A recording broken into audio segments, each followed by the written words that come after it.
পুজোয় এবার কার কটা জামা হলো অবশ্যই কিন্তু আমাকে কমেন্ট বক্সে জানাতে ভুলো না। আর পুজো তো একদম দোরগোড়ায় চলেই এসেছে, একদমই সময় নেই, তাই আমিও চলে এসেছি আমাদের দোকানে শপিং করতে। এটা হলো শ্যামনগর ঝাউতলায় পূর্ণিমা বস্ত্রালয়, আর একটা হচ্ছে রানী রেডিমেডে। তো প্রথমে আমি ছোটো কাকার দোকানে এসেছিলাম, সেখান থেকে জিনিসপত্র পছন্দ করলাম, পছন্দ করার পরে চলে গেছিলাম বড় কাকার দোকানে।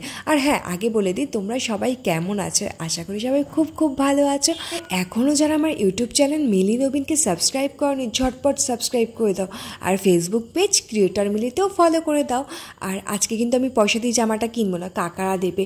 তো রানী রেডিমেড থেকে আমি এই জামাটা নিয়েছিলাম, আর একটা আকাশি কালার দেখছিল ওটা নিয়েছিলাম, কিন্তু পরে চেঞ্জ করে অন্য একটা নিয়েছি। তারপরে এখান থেকে বড় কাকার দোকান থেকে জামা ঠামা নিয়ে চলে গেলাম ছোটো কাকার দোকানে পূর্ণিমা বস্ত্রালয়। সেখান থেকেও জিনিসপত্র নিলাম, আমার জন্য তোমাদের দাদাভাইয়ের জন্য দুই কাকাই দিয়েছে। আর সেটা কী কী নিয়েছি সেটা নিয়ে নিলে আলাদা একটা ভিডিও তোমাদের সাথে শেয়ার করবো যে পুজোয় এবার কী কী হলো। আজকের ভিডিওটা যেহেতু সন্ধ্যেবেলা দিয়ে স্টার্ট করছি, আর প্রচণ্ড বৃষ্টি হচ্ছিলো আজকে। আর এখানে আসলে বাপের বাড়িতে আসলে আমার সাথে সবসময় ভাই বেরোয়, তো আমি আর ভাই বৃষ্টির মধ্যে চলে এসেছিলাম শপিং করতে। তো এখন জামা কাপড় নেওয়াটাও হয়ে গেছে, আমি আর ভাই এখন বাড়ির দিকে যাচ্ছি। চলো নেক্সট ভিডিওতে আবার দেখা হচ্ছে, টাটা।